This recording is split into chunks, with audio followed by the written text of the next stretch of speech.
You know what time it is? It's draft time. Everyone seems to be having a draft right now. The NFL, even the WWE, the NBA draft is a couple of months away, and on July 14th, the Major League Baseball draft will be underway. In this video, I go over who I think are the top prospects at each position for this year's 2024 class. Let's get to it. At catcher, I have Caleb Lomavita. Starting off at catcher, Lomavita out of the University of California could end up being one of the better catchers in the game down the road. Behind the plate, he has a 60 grade arm and has made a lot of strides with his receiving. On top of this, he's a solid hitter from the right side, possessing a 55 hit and power tool and able to hit to all fields with some pop. In 3 seasons at college, he's hit 306 with a 909 OPS, but this year has been his best, hitting 339 with an OPS of 1.027. For him to hit well in the majors, though, he'll need to clean up the plate discipline, but he has made improvements cleaning up his swing and miss rates. He's also a good athlete, showing good speed and base running instincts. Overall, just a well-rounded catcher. At first base, I have Jack Caglione. Let's move on to one of the best prospects in this draft, Jack Caglione out of the University of Florida, and there's a lot to like here. Standing in at 6'5" and 245 pounds from the left side, he's a presence at the plate and has plenty of power shown by his 65 career homers over 139 games in college. He has a 70 grade power due to his ability to hit out to all fields and his tremendous bat speed. So far this year at UF, he's putting up stupid numbers, including a 402 batting average, of 505 on base, and 862 slugging, and 26 home runs over 44 games. However, he does have a bit of a long swing that could use some work, and his chase rates need to be improved as well. But overall, the upside for him as a hitter is through the roof. Oh yeah, I forgot to mention that he can pitch too. From the left side, he consistently sits in the mid-90s and has gone up to the upper 90s as well, but he does need to throw more strikes and gain more consistency with his slider and changeup. He hasn't put up the gaudy numbers like he has at the plate, but he's still been solid for the most part over 10 starts, posting an ERA of 4.10 and striking out 10 batters per 9. While there are holes on both sides of his game, the ceiling is limitless for this guy. Another guy to keep an eye out for is Nick Kurtz out of Wake Forest. Viewed as another top prospect in this draft, Kurtz could very well end up being a top 5 pick because of his extremely good bat. Because of his advanced approach at the plate, solid mechanics, and ability to hit for hard contact, along with just being a presence at 6'6", Kurtz has the ability to mash in the majors down the road. Overall, at 144 games at Wake Forest, he's hit 335 with an OPS of 1.237 and 57 home runs. He's a first baseman, and while that's not as flashy of a position as, say, shortstop or center field, he's a great defender there, and his bat should easily make him a top 10 or top 5 pick. At second base, I have Traviszana, one of my favorite players in this draft. Bazana, who was born in Australia but made his way to Oregon State, is just a great-looking ball player. He's a fantastic all-around hitter, shown by his advanced approach at the plate and a 358 batting average in 3 seasons at Oregon State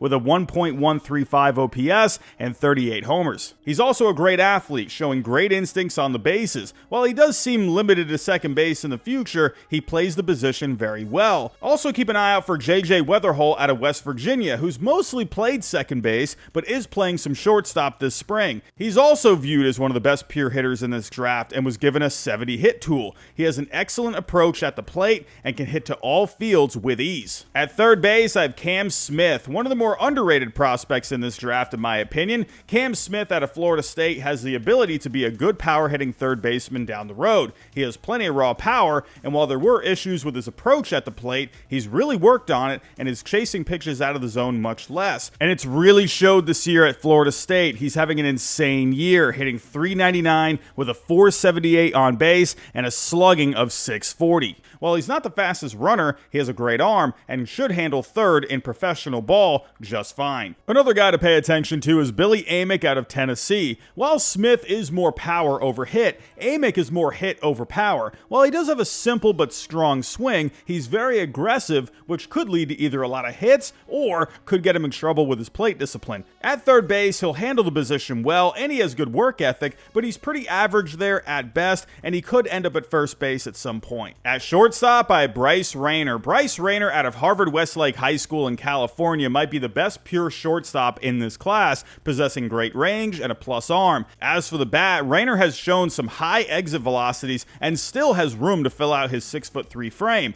However, his swing can get long at times, leading to issues with consistency. As he grows more into his frame, though, he should build up strength to get his swing more compact and consistent over time. Rayner has drawn a lot of comparisons to Corey Seager in the past. Howdy everyone, real quick, just want to shout out today's sponsor, and that's BetUS. So the College World Series is just around the corner, and if we take a look here at the betting odds favorites on BetUS, they got Texas A&M at plus 500 leading the way, Arkansas at plus 550, Tennessee at plus 750, but I got my eyes here on Wake Forest at plus 1400. If I'm taking a look at the top prospects in this draft, we got Nick Kurtz from Wake Forest here. He is absolutely mashing this year. And one of the top pitchers in this draft, Chase Burns. Remember last year with LSU, you had Paul Skeens, you had Dylan Cruz, top pitcher, top hitter in all of baseball in college. And you got the same thing going on here with Wake Forest. I like Wake Forest, and this is a pretty good value if you ask me at plus 1400. So if I threw down $50,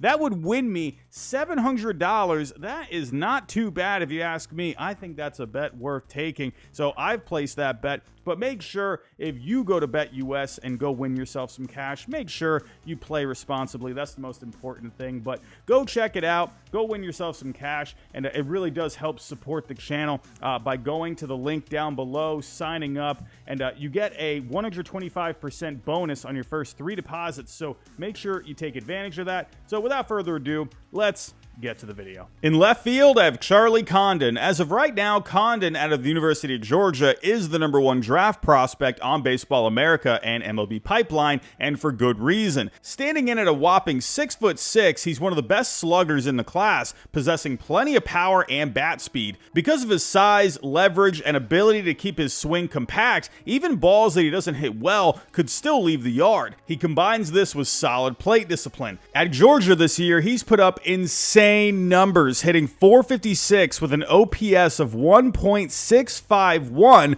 along with an amazing 30 homers over 44 games. In 100 games over his college career, he's hit a whopping 55 home runs. That's literally a home run in over half of his games. Mind-boggling. While he doesn't have the most speed, his size helps him cover a lot of ground and has a good arm that should help play at least average defense in the outfield. In center field, I have Connor Griffin. Coming out of Florence, Mississippi, Griffin is regarded as the top high school prospect in this draft. He's a premier athlete who scouts think could win a Gold Glove in either center field or at shortstop. As of right now, it's still up in the air which position he ends up playing, but scouts think he projects more as a center fielder because of his plus speed. Wherever he ends up playing, his bat will do plenty of the talking, as he already stands at 6'4" at only 18 years old, has advanced plate discipline, extremely good bat speed, and makes consistent hard contact. Because of his athleticism, he should be able to steal plenty of bases too, making him a power speed threat down the road.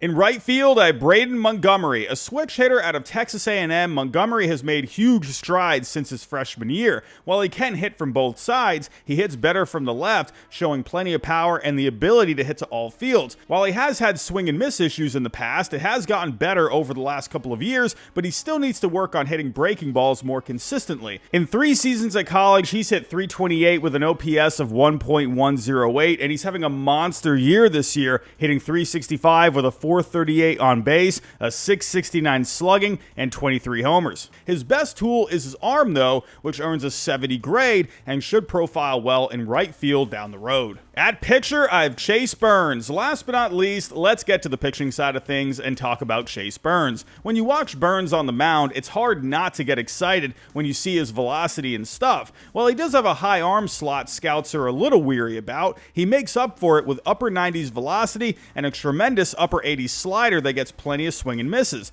He also has a good curveball and changeup that need to be used more to make him a complete pitcher. His stuff was on full display against the number 6 ranked Duke, where he struck out 14 batters in a game. After transferring from Tennessee, he's had an excellent season at Wake Forest, posting a 3.26 ERA with 16 strikeouts per 9 over 11 starts. Another guy to keep an eye on is Hagen Smith out of Arkansas. Pitching from the left side, he has nasty stuff, throwing a mid to upper 90s fastball, a nasty sweeping slider, a low 90s cutter, and a splitter that shows good movement. While his delivery delivery isn't exactly clean, it also comes with deception that makes hitters uncomfortable. In one start this year against the number 9 ranked Oregon State, a powerhouse in college baseball, he struck out 17 batters. Overall this year out of Arkansas, he's been outstanding, posting a 1.35 ERA and 16 strikeouts per 9 over 11 starts. So that's my list. Tell me what you think down below in the comments. Tell me some other draft prospects you're excited about, but that's all I have for right now. If you can on the way out, hit that like button, subscribe if you're new, and